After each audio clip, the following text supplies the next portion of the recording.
Hello everyone, this is एहसान sir. तो आप सभी का आपके अपने प्यारे चैनल उन्नति एहसान में वेलकम है, स्वागत है, खुशामदीद है।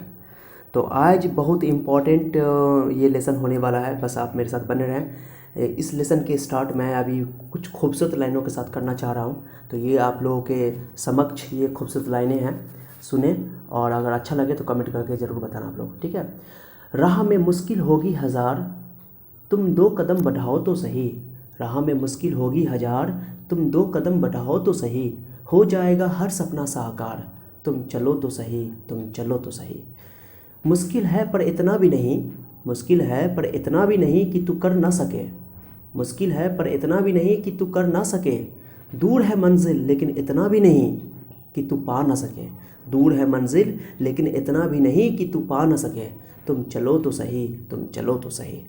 तो ये लाइनें आप लोगों के लिए खूबसूरत लाइनें, ताकि हम लोग मोटिवेट हो सकें और अपने अंदर थोड़ा जोश आ सके, ताकि ये वीडियो अच्छा बन सके। तो 11th वाले स्टूडेंट के लिए इस वीडियो में बहुत ही इंपॉर्टेंट लेसन होने वाला है। 11th वाले बच्चों के लिए जो खास तौर से जो साइंस लेने की सोच रहे हैं या साइंस ले चुके हैं या स्टडी कर रहे हैं, उनके लिए बहुत सारी जानकारी इसमें मैं देने वाला हूँ कि आप 11th का साइंस ले रहे हो तो पहले तो मैं बताऊँगा सब्जेक्ट आप लोग सिलेक्शन करने में क्या चीज़ का ध्यान रखोगे। अगर 11th साइंस ले रहे हो तो 11th साइंस में आपको कैसे पढ़ना चाहिए, कहाँ पढ़ना चाहिए, कैसे पढ़ना चाहिए, पूरा 2 साल कैसे आप यूज़ करोगे कि ताकि आपका अच्छा तैयारी हो जाए, कि बाद में ऐसा कोई ऐसी कमी ना रह जाए ताकि आप लोग बाद में पछताना पड़े। ओके, तो मैं इसमें पूरी जानकारी दूंगा कि 11th साइंस को कैसे पढ़ना है, 11th साइंस को कैसे अच्छा करना है, और मैं आपको इस 11th साइंस को पढ़ने में आपके सफ़र में मैं अपना योगदान क्या दे सकता हूँ मेरे चैनल के माध्यम से, वो सारी बातें मैं इस वीडियो के माध्यम से आपको बताऊँगा। बस ये है कि आप लोग पूरे वीडियो को देखो, क्योंकि ये वीडियो आपका बहुत अमेजिंग होने वाला है, आपके लिए बहुत जानकारी वाला होने वाला है। ओके, तो इसलिए आप पूरा वीडियो देख लेना। आप वीडियो देखने के बाद लास्ट में अपने दोस्तों को जरूर शेयर करना ताकि उनको भी ये सही जानकारी मिल सके। ओके, तो चलिए स्टार्ट करते हैं आज का लेसन। तो 11th साइंस में क्या होता है, 11th आप बहुत सारे स्टेट बोर्ड का रिजल्ट आ चुका है, सीबीएसई बोर्ड का रिजल्ट शायद आने वाला है। ओके, तो मैक्सिमम का रिजल्ट आ चुका है। तो बहुत सारे बच्चे 10th का रिजल्ट लेने के बाद बहुत सारे बच्चे सब्जेक्ट के सिलेक्शन में बहुत सारी उलझन में रहते हैं, कन्फ्यूजन में रहते हैं, डाउट में रहते हैं कि सर मुझे कौन सा सब्जेक्ट लेना है, कौन सा सब्जेक्ट नहीं लेना है। वो डिसाइड ही नहीं कर पाते कि कौन सब्जेक्ट मेरे लिए सही है। ओके, तो पहली बात तो मैं आप लोगों को बताऊं, मैं आप लोगों का हेल्प करूंगा, हर मदद करूंगा सब्जेक्ट सिलेक्शन में। कोई डाउट होगा तो आप मुझसे पूछ सकते हैं, मेरा यहाँ नंबर है, मेरे नंबर पे आप व्हाट्सएप मैसेज कर सकते हैं, मुझे ईमेल कर सकते हैं, आप इसको लिख लो। कोई भी डाउट हो आपको सब्जेक्ट सेलेक्ट करने में, आपका रिजल्ट चाहे कुछ भी हो, मार्क्स कुछ भी हो, अगर सब्जेक्ट सिलेक्शन में आपको कोई भी डाउट हो, कोर्स के बारे में जानकारी चाहिए, कुछ भी चाहिए, तो आप मुझे व्हाट्सएप मैसेज के जरिए आप मुझसे पूछ सकते हैं। बस आपको अपना नाम लिखना पड़ेगा, आपका क्लास लिखना पड़ेगा और आपका एड्रेस लिखना पड़ेगा। आप कहीं से भी हो, किसी भी कोने में हो आप इस दुनिया में, तो बस हिंदी समझते हो आप, मेरी बात आप तक पहुंच जा रही है तो आप मुझसे कुछ पूछ सकते हो, मैं आपको जानकारी ज़रूर दूंगा। ओके, कोशिश करूंगा पूरा जानकारी देने का। बस आप लोग मेरे साथ बने रहे और मेरे चैनल के साथ जुड़े रहे, ठीक है। चलिए, तो अब मैं 11th साइंस के बारे में बता रहा हूँ। पहले तो हम लोग क्या करते हैं कि 10th के बाद जो है बच्चे जनरली 3 सब्जेक्ट में चले जाते हैं। हमारे यहाँ जो सिस्टम है, तो एक आर्ट सब्जेक्ट है, एक आपको साइंस है, एक कॉमर्स है। तो जनरली एक मिथ है पेरेंट्स में भी और बच्चों में भी, स्टूडेंट्स में भी, कि हमारे बीच में, कि जो फर्स्ट डिवीज़न करेगा वो साइंस लेगा, जो सेकंड डिवीज़न लेगा वो करेगा वो कॉमर्स लेगा, और जो थर्ड डिवीज़न करेगा वो आर्ट्स लेगा। मानी आर्ट्स को हम लोग घटिया समझते हैं, लोगों का कहना है ऐसा, मैं नहीं कह रहा हूँ, लोग के बीच में ऐसा मिथ फैला हुआ है। और कॉमर्स को बीच का समझते हैं और जो साइंस को बहुत ऊपर समझते हैं। जो उनका कहना है कि जो तेज बच्चे होते हैं वो साइंस लेते हैं और जो कमज़ोर बच्चे तो आर्ट्स लेते हैं। तो पहली बात आप लोग ये समझ लें कि कोई बच्चे कमज़ोर या तेज़ नहीं होते हैं। मैं आपको खुल के बोल रहा हूँ, इन दुनिया का कोई इंसान कमज़ोर और तेज़ नहीं है। सोचो तो सारे इंसान बहुत तेज़ हैं और नहीं सोचो तो बहुत सारे कमज़ोर हैं, ऐसे सोच सकते हो। उस पर डिपेंड करता है वो क्या करना चाहता है। ओके, तो ये बात नहीं है कि सब्जेक्ट का सिलेक्शन इस आधार पर ले कि मार्क्स आपका कितना है, मार्क्स के आधार पर सब्जेक्ट का सिलेक्शन बिल्कुल ना करें, ये मेरा आप लोगों से रिक्वेस्ट है। ओके, सबसे पहले सब्जेक्ट के सिलेक्शन में आप अपने रुचि को आगे रखें, इंटरेस्ट को आगे रखें। आपको आपके मनपसंद के सब्जेक्ट जो जो कौन है, जो आप लोग ने 9th-10th में पढ़ा और आगे आपको किस फील्ड में जाना है, आपको पता है, आपका मकसद पता है, आपको मंजिल पता है, मकसद लक्ष्य पता है आपका, तो आप लक्ष्य के अनुसार अपने सब्जेक्ट का सिलेक्शन करें। जानकारी नहीं है तो अपने बड़ों से जानकारी ले, अपने सोशल मीडिया से जानकारी ले, पेपरों के जरिए जानकारी ले, यानी जानकारी ले करके आप आगे बढ़ें, बिना जानकारी के आगे नहीं बढ़े। और जानकार लोगों से जानकारी लें, ऐसा नहीं कि जिनको उस फील्ड की जानकारी नहीं है आप उसे जानकारी ले लिए, अब बाद में आपको पछताना पड़ा। कहा जाता है little knowledge is the dangerous thing. कम इल्म जो होता है ना, कम ज्ञान लोगों के लिए बहुत खतरनाक होता है। ज्ञान या तो पूरा हो या तो ना हो। ओके, इसलिए कम ज्ञान वाले लोग बहुत खतरनाक होते हैं, वो बहुत गलत गलत मैसेज करते हैं, बहुत गलत गलत गलत जानकारी देते हैं, जिससे उसका बुरा परिणाम होता है। इसलिए आप लोगों से मेरा रिक्वेस्ट है कि आप जानकार लोगों से जानकारी लें, जो उसके महारत है, महान है, जो उसके बारे में जानकारी रखते हैं, खासतौर से टीचरों से, जो आप जिन टीचर से आप पढ़े हैं उन टीचरों से आप जानकारी ले सकते हैं, वो सही जानकारी दे सकते हैं इस मुद्दे पर, क्योंकि वो एजुकेशन से जुड़े हुए हैं तो उनको अच्छा जानकारी हो सकता है। तो इसलिए सब्जेक्ट सिलेक्शन में पहला आपको काम करना है कि इंटरेस्ट को आगे रखना है। आपको साइंस पढ़ना अच्छा लगता है, ये 9th में आप लोगों ने पढ़ा, आगे भी साइंस पढ़ना है, आपको अच्छा लगता है साइंस पढ़ना, आगे साइंस के फील्ड में कुछ करना चाहते हो तो आप साइंस पढ़ लो, साइंस ले लो, चाहे आपका मार्क्स कुछ भी हो, 2nd डिवीजन हो, 1st डिवीजन हो, 3rd डिवीजन हो, मार्क्स मैटर नहीं करता, आप ले सकते हो सब्जेक्ट। कुछ कॉलेजेस हो सकता है कि आपको कुछ कॉलेजेस में आपका नाम ना हो, आपके मनपसंद कॉलेज में नाम ना लिखा है, लेकिन आप किसी कॉलेज में एडमिशन ले सकते हो जाता है, कोई दिक्कत नहीं है। उसके अलावा आप अगर मान लो कि आपका इंटरेस्ट है कॉमर्स पढ़ने में, क्या आपको कॉमर्स के फील्ड में जाना है तो कॉमर्स के लिए ले लो, चाहे आपका मार्क्स कुछ भी, मार्क्स को मत देखो। अगर आपका आर्ट्स लेने में मन लग रहा है तो आर्ट्स में ले लो, जिसमें आपका इंटरेस्ट है वो ले लो। कोई सब्जेक्ट खराब नहीं है, पहली बात ये समझ लो आप लोग। कम सब्जेक्ट को जानते हो, सब में स्कोप है, साइंस में भी स्कोप है, आर्ट्स में भी स्कोप है और कॉमर्स में भी स्कोप है। इसमें चलो इस पे बाद में बात करूँगा मैं कि कौन से कोर्सेज हैं आर्ट्स में, कॉमर्स में, साइंस में, लेकिन मैं आपको इस लेक्चर में साइंस के बारे में बताने वाला हूँ, क्योंकि मैं साइंस का टीचर हूं, तो मैं साइंस के बारे में डिटेल से बताऊंगा आप लोगों को। लेकिन अगर आप लोगों को किसी टॉपिक पे, किसी सब्जेक्ट पे डिटेल चाहिए, कोर्सेज के बारे में जानकारी चाहिए, तो आप मुझे कमेंट के जरिए बताना, तो मैं आपको कोर्स के बारे में जानकारी दूंगा, या मुझे व्हाट्सअप करके पूछ सकते हो आप, ठीक है। मैं कोशिश करूँगा कि आपको जानकारी दूँ। इसलिए मेरा आप लोगों से रिक्वेस्ट है कि आप लोग मार्क्स को ना देखें, अपने प्रायोरिटी को देखें, अपने इंटरेस्ट को देखें, उसको प्रायोरिटी दें, तो आपका आगे भला होने वाला है। ओके, किसी का कहने पे, सुनने पे मार्क्स ना, ये सब्जेक्ट ना लें। और कभी क्या होता है, पेरेंट्स जो है बच्चों को प्रेशर डाल देते हैं। ओके, किस प्रेशर डालते हैं कि ये सब्जेक्ट ले लो, कोई बच्चा को ज़बरदस्ती उसको पढ़ने का मन है मैथ पढ़ने का, तो उसको बायोलॉजी दिला देते हैं ज़बरदस्ती, तो उसके बहुत बुरे परिणाम होते हैं। आप अगर कोई पेरेंट्स भी आप देख रहे हैं इनमें से कोई, तो मेरा आप लोगों से रिक्वेस्ट है, आग्रह है कि आप अपने बच्चों को प्रेशर मत डालें सब्जेक्ट सेलेक्शन करने में। उनको जो पढ़ना है पढ़ने दें। ओके, उनको जो चीज़ पढ़ना है उनको पढ़िए, उनके मनपसंद चीज़ का पढ़ने दीजिए। अगर उनको मनपसंद चीज़ का करने दीजिएगा तो वो लाइफ में अच्छा कर पाएगा, नहीं तो आपके प्रेशर में आकर के वो आप ले लेगा सब्जेक्ट, लेकिन मन लगा के नहीं पढ़ेगा। जब मन लगा के नहीं पढ़ेगा तो उसका 2 साल बर्बाद होगा, बाद में करियर उसको प्रॉब्लम होगा। मैंने बहुत सारे पेरेंट्स को देखा है, बच्चों को मैथ्स लेने का मन नहीं था, बायोलॉजी लेने का मन नहीं था, मैथ पढ़ने का मन था, उसको बायोलॉजी दिला दिया गया। तो ये ज़बरदस्ती मेडिकल का सपना दिखाना, उसको इंजीनियरिंग करना है, उसको मेडिकल का सपना दिखा देना। अब किसी को मेडिकल करना है, उसको इंजीनियरिंग करने का सपना दिखाना, ये गलत है। जो जिसके फील्ड में जाना है उसको जाने दीजिए। ये इंपॉर्टेंट चीज़ है, आप लोगों से इंपॉर्टेंट ये जानकारी आप लोगों को देना था। आपको ये जानना पड़ेगा कि बच्चों पर प्रेशर नहीं बना सकते आप, ठीक है। अब बच्चों को भी चाहिए कि जो आपका इंटरेस्ट है वही ले। एक और बात, सब्जेक्ट कोई ख़राब नहीं है, सब्जेक्ट ना तो आर्ट्स ख़राब है ना कॉमर्स ख़राब है, ना किसी की इंपॉर्टेंस कम नहीं है, सबका अपना अपना इंपॉर्टेंस है। मैं आपसे एक क्वेश्चन एग्जांपल देकर इसको बताता हूँ कि जैसे मान लो कि मैं आपसे पूछूं कि आप को मम्मी ज़्यादा प्यार करते हैं कि पापा ज़्यादा प्यार करते हैं, या टीचर प्यार करते हैं, बताओ सबसे ज़्यादा कौन इन तीनों में से प्यार करते हैं? तो आप कहोगे सर कोई बच्चा कहेगा मम्मी प्यार करती है, कोई बच्चा कहेगा सर मेरे टीचर मुझसे प्यार करते हैं, कोई मेरे पापा ज़्यादा मुझसे प्यार करते हैं। तो नहीं, इन सभी के प्यार को आप कंपेयर नहीं कर सकते हो, कंपैरिजन करने वाली चीज़ नहीं है ये। ओके, मम्मी का प्यार अपनी जगह उसका बहुत बड़ा महत्व है, बहुत बड़ा इंपॉर्टेंस है। पापा के प्यार का एक जगह अपनी जगह बहुत बड़ा महत्व है, टीचर के प्यार का अपनी जगह अलग महत्व है। तो इस सभी का महत्व है, इंपॉर्टेंस है, इन सभी की अपनी अपनी अहमियत है, इनको आप तुलना नहीं कर सकते हो, कंपैरिजन नहीं कर सकते हो। दिस इज़ नॉट सही, correct. Okay, this is not good, ये अच्छा तरीका नहीं है, ये सही तरीका नहीं है कि आप इसको कंपैरिजन करो। उसी तरह आर्ट्स, कॉमर्स, साइंस को आप कंपैरिजन नहीं कर सकते हो। कौन, सब सब्जेक्ट अपनी जगह अच्छा है, सबका अपना अपना इंपॉर्टेंस है। ओके, इसलिए मेरा मानना है कि आप लोग सब्जेक्ट को कोई सब्जेक्ट को ख़राब मत समझो, घटिया सब्जेक्ट कोई नहीं है। हाँ, साइंस पे मैं आता हूँ।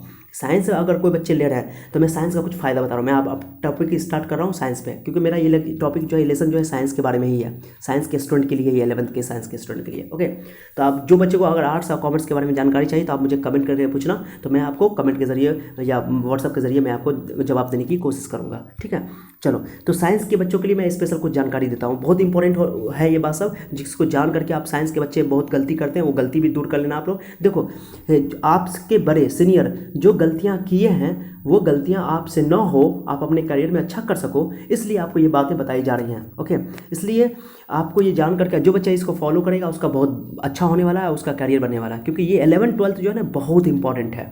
अगर लाइफ में अगर 11th 12th आपने सुधार लिया, 9th 10th सुधारा, 11th 12th सुधार लिया, तो आपको आने वाले करियर जो है, जो आने वाली ज़िंदगी है आपकी, वो बहुत खूबसूरत होने वाली है, बहुत सुंदर होने वाली है।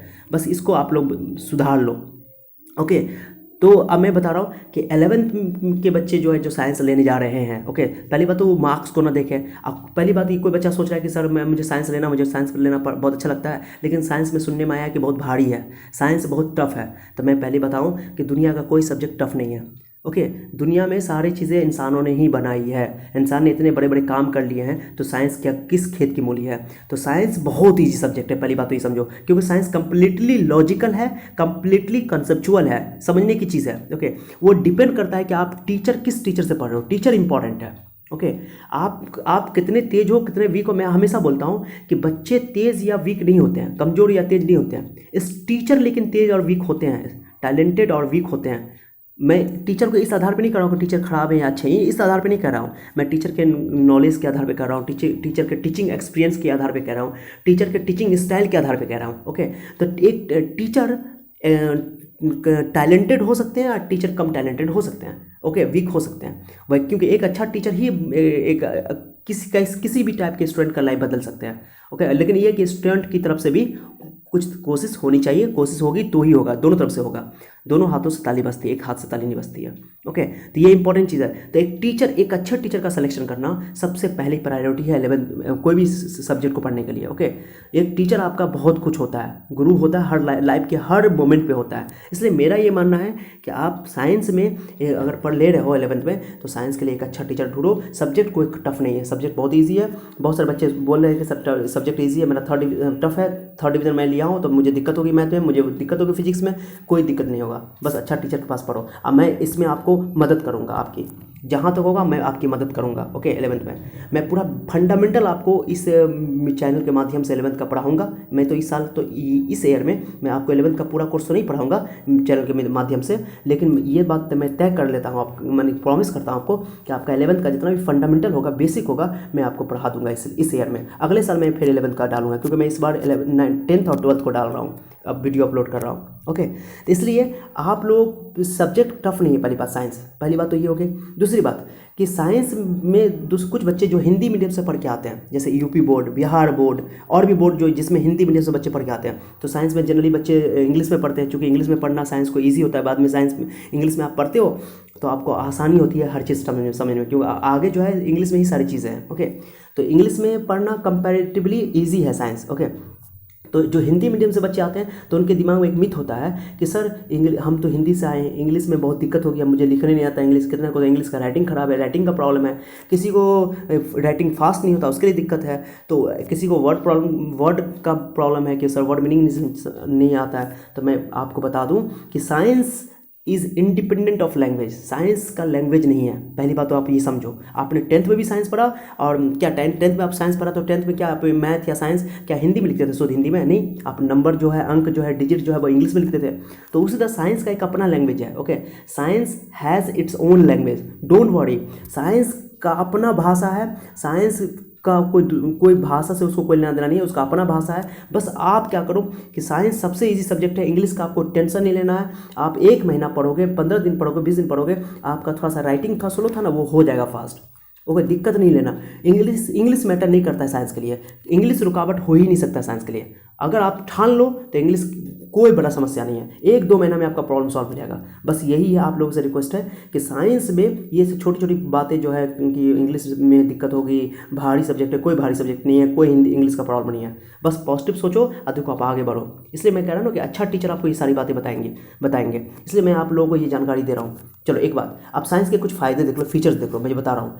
फीचर्स क्या है कि साइंस में क्या होता है कि आप लोग जैसे 9-10 से पहले 10th तक आप साइंस पढ़ चुके होते हो, साइंस और मैथ पढ़ चुके होते हो। ओके, तो क्या होता है कि 11th-12th में बहुत सारे टर्म 9-10th के इस्तेमाल होते हैं, तो वो टर्म सब आप सुन चुके होते हो, तो आपको अच्छा लगता है पढ़ने में, मज़ा आता है, क्योंकि आप ऑलरेडी सुन चुके हो वो सब चीज़, सब बहुत सारे टॉपिक सुन चुके हो। जैसे आप लोगों ने, जैसे मान लो कि 9th में पढ़ा था यूनिट डायमेंशन, जैसे कि SI यूनिट पढ़ा था आप लोगों ने, फिजिकल क्वांटिटी पढ़ा था, भौतिक राशि पढ़ा था, वेक्टर क्वांटिटी पढ़ा था, स्केलर क्वांटिटी पढ़ा था, अदिश राशि, सदिश राशि, ये सारे टर्म्स आपको 11th में साइंस में दिखाई देगा। फिर 12th में 10th का कुछ यूज़ होता है, तो वो सारे टर्म आपको सुने हुए नजर आएंगे, केमिस्ट्री के, फिजिक्स के, मैथ के, बायोलॉजी के, तो आपको नया नहीं लगेगा।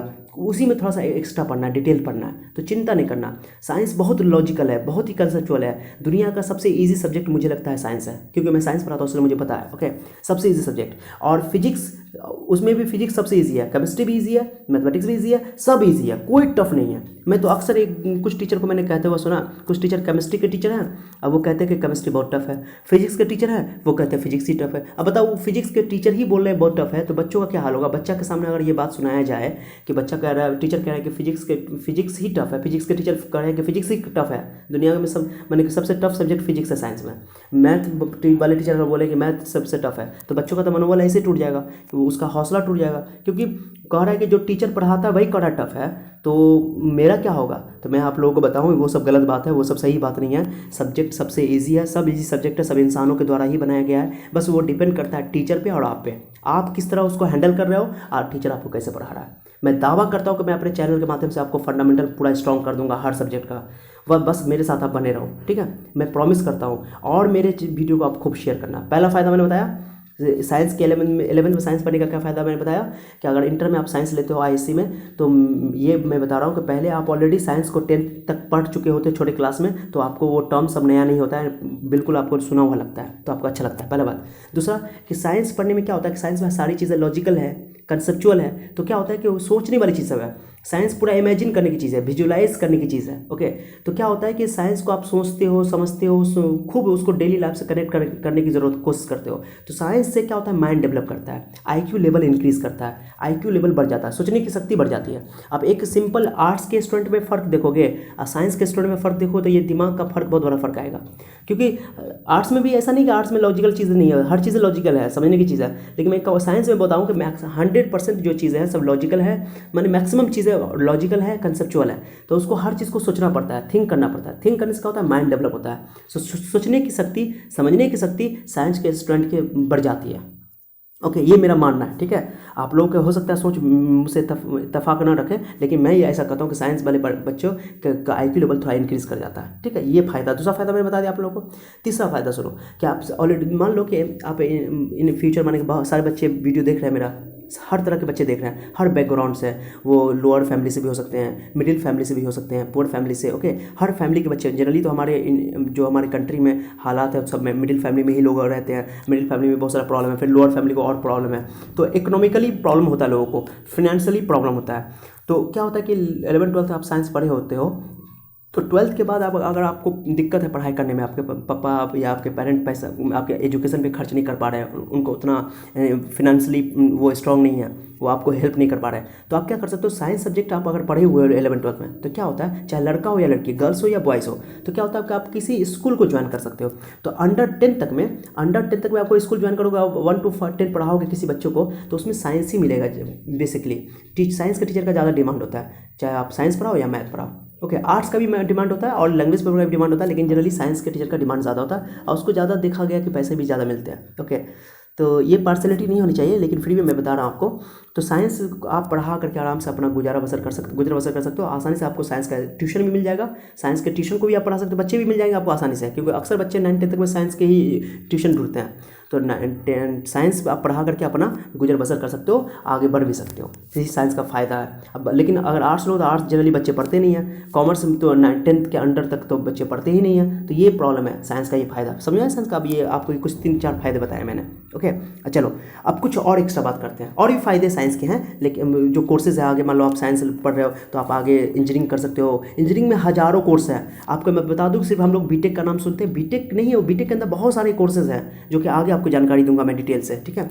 उसके बाद आप आर्मी में जा सकते हो साइंस से लेकर के, मेडिकल फील्ड में जा सकते हो, मेडिकल फील्ड में भी बहुत सारे कोर्सेज हैं, इतने सारे कोर्सेज हैं, मत पूछो मुझसे, इतने सारे कोर्सेज हैं। ये इसकी जानकारी मैं डिटेल से किसी न किसी वीडियो में आपको दूंगा। ओके, और किसी को अगर जानकारी चाहिए तो मैं धीरे धीरे बताता रहूँगा आप लोगों को। बस आप लोग साइंस को 11th 12th को सही से पढ़ो लाइफ में, बाद में आपको एक और बात सुनो, अगर साइंस आप पढ़े हो ना, तो बाद में अगर आपको कॉमर्स फील्ड में जाना होगा तो कॉमर्स फील्ड में आसानी से जा सकते हो। जैसे आप किसी बच्चे को मैनेजमेंट का कोर्स करना है, बीबीए कोर्स करना है, तो आप कॉमर्स फील्ड में आसानी से साइंस के थ्रू जा सकते हो। और साइंस में अगर मैथ आप पढ़ रखे हो, मैथ, तो मैथ कॉमर्स में भी काम आता है, आर्ट्स पेपर में भी काम आता है। तो मैथ तो ज़रूर रखना आप लोग। अगर कोई बच्चा बायोलॉजी ले रहा है तो मैथ जरूर रखना, क्योंकि बायोलॉजी में मैथ अगर आप नहीं रखोगे तो आपका नीट निकालना मुश्किल होगा। क्यों कि विदाउट मैथमेटिक्स के आपका फिजिक्स नहीं समझ में आएगा।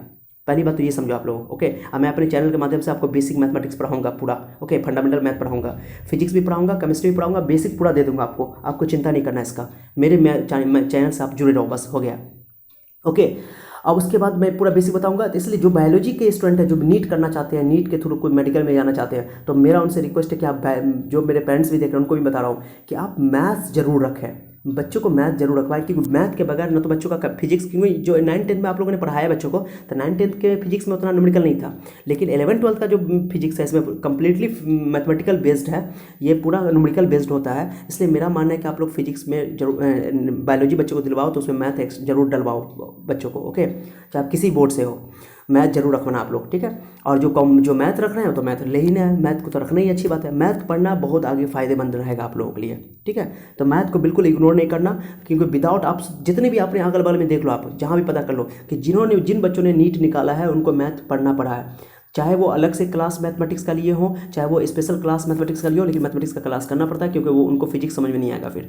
इवन केमिस्ट्री में भी न्यूमेरिकल बहुत सारे हैं मैथमेटिक्स के, ओके। तो केमिस्ट्री में भी मैथ के बहुत सारे कंसेप्ट 11th में काम आएंगे। तो 11th-12th का जो कंसेप्ट है ना, पूरा मैथमेटिकल बेस्ड होता है। इसलिए मेरा मानना है कि आप लोग मैथमेटिक्स जरूर लेना, बायोलॉजी वाला है जो मैथ्स ले रहे हो स्पेशली, उनको तो मैथ पढ़ना ही है, ठीक है। चलो अब आगे मैं बताता हूँ कि 11th वाले साइंस के बच्चों को क्या करना है। अक्सर मैंने देखा है, मैं 12 साल से टीचिंग फील्ड में हूँ, ओके।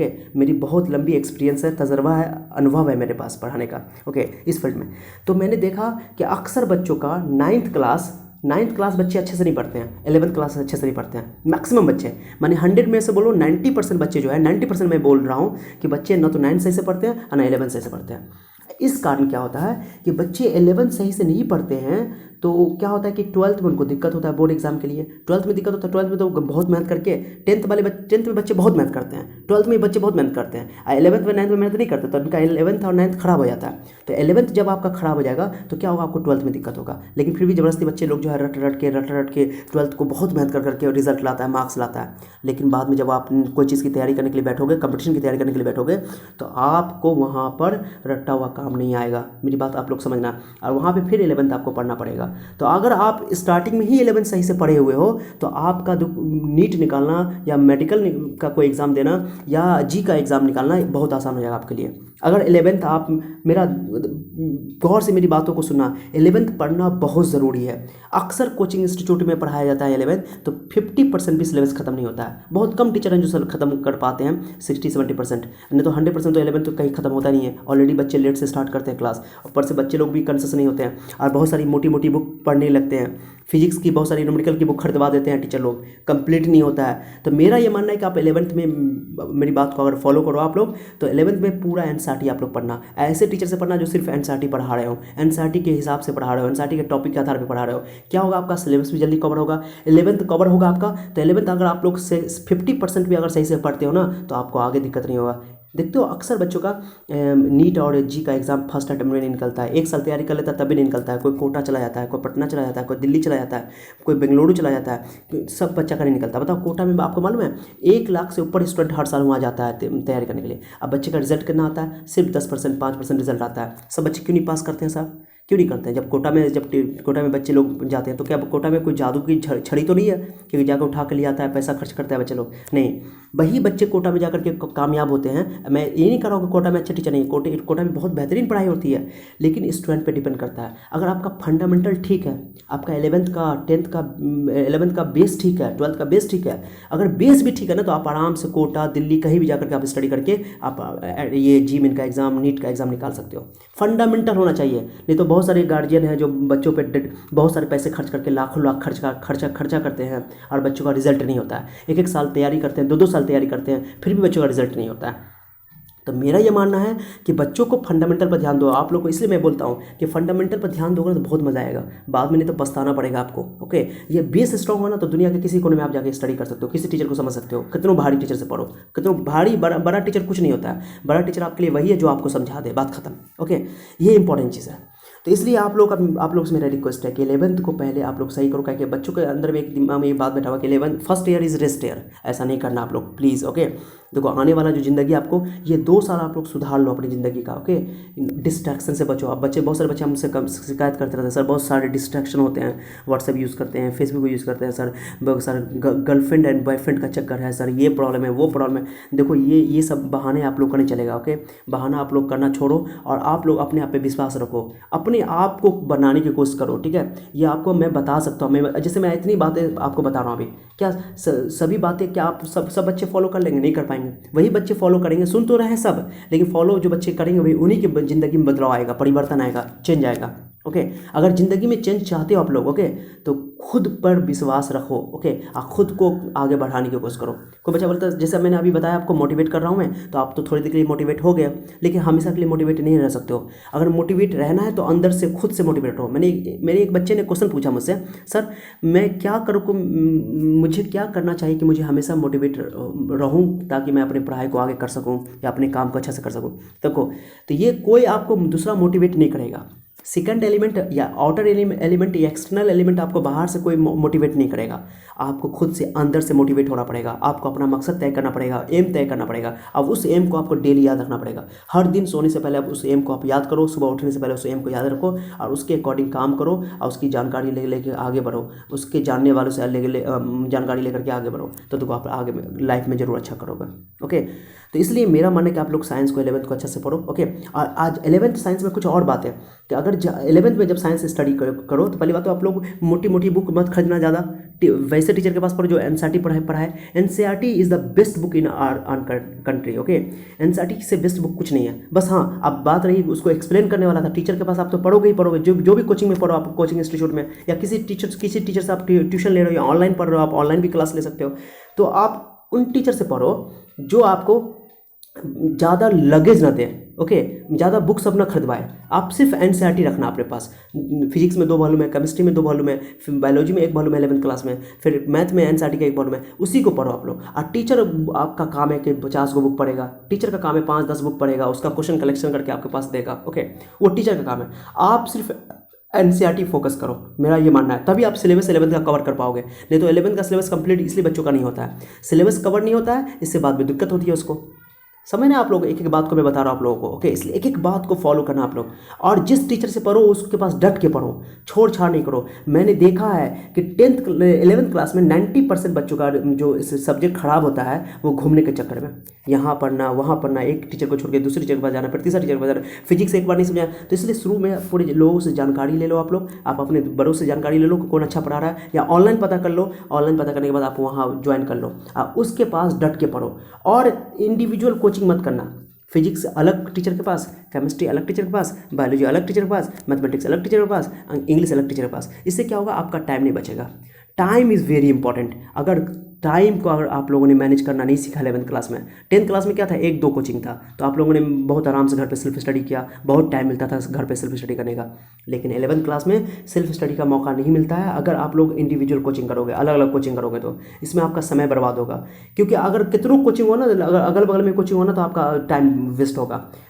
सोचो 4 कोचिंग करने में 6 घंटा 7 घंटा 8 घंटा लगेगा। फिर जो आना जाना होगा, दूर कोचिंग मत करना, दूर भी मत करना, जो नज़दीक में होगा आपके पास वहाँ करना, ओके। हाँ, अच्छा टीचर है तो दूर चले जाना, कोई दिक्कत नहीं है, अच्छे टीचर के लिए तो कहीं भी जा सकते हो आप। लेकिन मेरा ये मानना है कि इंस्टीट्यूट में ज्वाइन करना, इंस्टीट्यूट में अच्छा इंस्टीट्यूट का आप पता करो, उस इंस्टीट्यूट में ज्वाइन करो, ताकि आप लोगों का होगा कि टाइम बचेगा। आपका टाइम बहुत इंपॉर्टेंट है। अगर थोड़ा सा पढ़ाई में टीचर की तरफ से कमी भी मिल जाए ना, चलेगा, लेकिन टाइम आपको बचेगा तो आप खुद भी सेल्फ स्टडी कर सकते हो। मान लो कोई टीचर, मान लो एक इंस्टीट्यूट में आप लोगों ने पढ़ा, उसमें फिजिक्स अच्छा पढ़ाई होती है, केमिस्ट्री अच्छी पढ़ाई होती है, मैथ अच्छी नहीं पढ़ाती है, या फिजिक्स पढ़ाई अच्छी नहीं होती है, केमिस्ट्री मैथ और बायोलॉजी अच्छी पढ़ाई होती है, हर सब्जेक्ट तो आपको समझ नहीं आ रहा है, कुछ ना कुछ कमी रह जाए, तो आपको वो कमी पूरा करेगा ऑनलाइन, मैं पूरा करूंगा, आप लोगों को अपने चैनल के माध्यम से पूरा करूंगा, बेसिक आपको फंडामेंटल स्ट्रॉन्ग करूंगा। तो आपको चिंता नहीं करना, इंस्टीट्यूट ज्वाइन करना, ताकि आपका टाइम बचे। टाइम बचेगा तो आप सेल्फ स्टडी कर पाओगे। इंस्टीट्यूट में क्या होता है कि 4 क्लास लगातार एक साथ हो जाता है, बीच में गैप होता है आधा घंटा का, तो आपको एक ही बार में क्लास करके 4-5 घंटे में निपट लेते हो आप, और घर पे आते हो तो आराम से 1-2 घंटा बैठते उठते हो, आराम करते हो, फिर शाम में आपको सेल्फ स्टडी का मौका मिलता है। और सेल्फ स्टडी करते हो तो जब सेल्फ स्टडी करोगे तो आपका 11th की तैयारी होगी, 11th की तैयारी होगी तो आपका 12th सही होगा, 12th सही सही होगा तो बाद में जी में नीट सब निकलेगा, सब निकलेगा, कोई उसके लिए बड़का हाथ पैर नहीं मारना पड़ेगा, आपका बेस सही होगा तो ओके। और इस सफ़र में मैं आपका पूरा सहयोग करूंगा, पूरी मदद करूंगा, दिल लगा के मेहनत करूंगा। 11th का सारा कंसेप्ट मैं डिटेल से आपको बेसिक पढ़ाऊंगा, फंडामेंटल पढ़ाऊंगा। पूरा लेक्चर में पूरा सिलेबस खत्म नहीं करूंगा 11th का, लेकिन मुझसे जहाँ तक होगा आपको उतना मैं पढ़ाऊंगा ओके। हाँ, अगर किसी को चाहिए पर्टिकुलर टॉपिक पे कोई टॉपिक पे वीडियो तो आप मुझे कमेंट करके बताना, तो मैं ज़रूर आपको बोलूँगा ओके। किसी के पेरेंट्स को मुझसे बात करवाना है कि पेरेंट्स को समझाना है, पेरेंट्स नहीं समझ में आ रहा है कि सर हम क्या ले नहीं ले, कौन सब्जेक्ट ले नहीं ले, तो आप मुझसे ज़रूर पूछना ओके। कि अपने फ़ोन मैसेज करके व्हाट्सअप के थ्रू, मेरा नंबर यहाँ पर है लिखा हुआ, या ईमेल आईडी है, इसको देख लो आप लोग। कोई भी क्वेश्चन आप मुझसे पूछ सकते हो, अपने दोस्तों का को भी बता सकते हो इस चैनल के बारे में ओके। दोस्तों की मुझसे कोई भी जानकारी आपको चाहिए सब्जेक्ट के बारे में, या किसी सब्जेक्ट के बारे में, या किसी टॉपिक के बारे में, तो आप मुझसे बात कर सकते हो ओके, पूछ सकते हो। मैं आपको हमेशा तैयार रहूँगा आप लोगों की हेल्प के लिए। मैं चाहता हूँ कि सबकी हेल्प करूँ ओके। मैं इसलिए इसी चैनल को बनाया मैंने ओके, ताकि हर ज़रूरतमंद की ज़रूरत को पूरा कर सकूँ ओके। तो आप लोग कोशिश करूँगा, मैं तो इंसान ही हूँ, लेकिन कोशिश करूँगा पूरा करूँगा ठीक है। आपके मैं लेक्चर भी डालूंगा आप लोगों के लिए, फंडामेंटल बेसिक, ताकि आप लोग अच्छा हो सके। तो उम्मीद करते हैं कि आप लोगों को मेरी बात समझ में आई होगी। एक एक बात को आप लोग सुनना, अपने दोस्तों को शेयर करना। थोड़ा वीडियो बड़ा हो गया है, लेकिन ये बहुत इंपॉर्टेंट मैसेज है बच्चों के लिए, 11th क्लास के बच्चों के लिए। और डिटेल आप 11th को अच्छा से पढ़ना, एक कोचिंग में पढ़ना, डट के पढ़ना, अच्छा से पढ़ना, चिंता नहीं करना, आपका 11th अच्छा जाएगा, 12th भी अच्छा जाएगा। उम्मीद करते हैं, ऊपर वाले से मेरी कामना है, दुआ है कि आप लोग ज़िंदगी में बेहतर कर सको। जितना 10th में किया उससे भी बेहतर आप लोग आगे करो। 10th में जिन्होंने अच्छा किया, जो भी किया आप लोगों ने, जो रिजल्ट लाया, उन सभी को मेरी तरफ से बहुत बहुत बधाई, बहुत बहुत आप लोगों को मुबारक okay. Wish you very very happy okay about your result, congratulations okay. तो ये चीज़ों के लिए आप लोगों को बहुत बहुत बधाई हो। और फिर आगे आप लोगों के लिए मेरी कामना है, दुआ है कि आप लोग अच्छा करो लाइफ में ओके। इसलिए आप लोग जो भी डाउट हो आप मुझसे पूछ सकते हो, मुझसे जुड़ सकते हो। और अपने गार्जियन को कुछ बताना है, आपके गार्जियन से बात करवाना, तो मुझसे गार्जियन से बात करवा सकते हो ठीक है। आप मेरा जरूर ईमेल मोबाइल नंबर लिख लेना, फ़ोन मत करना, कोशिश करना, क्योंकि मैं बहुत बिजी रहता हूँ, मेरे पास टाइम नहीं बचता है। लेकिन फिर भी आप लोग फ़ोन में मैसेज कर देना, व्हाट्सअप मैसेज कर सकते हो, और मुझे ईमेल कर सकते हो ठीक है। तो मेरी बात आप लोगों को समझ में आई होगी। और फिर मैं आप लोगों को 11th के इस चैनल के माध्यम से आप लोगों को मैं 11th का फंडामेंटल डालने वाला हूँ। या तो मोस्ट प्रोबेबली आईजी से डालूँ, या कल से अपलोड करूँ वीडियो ओके।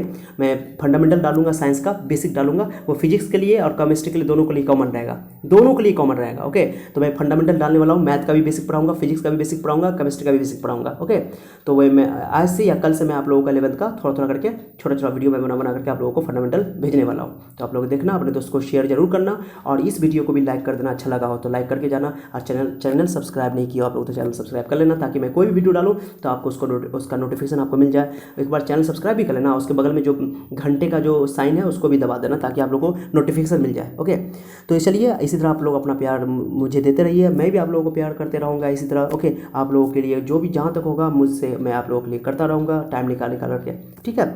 चलिए, तब तक मिलते हैं नेक्स्ट लेक्चर में। अपना ख्याल रखिए, दोस्तों को मेरा वीडियो जरूर शेयर कीजिए, अपने साथियों को ओके, लाइक कर दीजिएगा। अब कोई दिक्कत हो तो कमेंट जरूर करना ठीक है।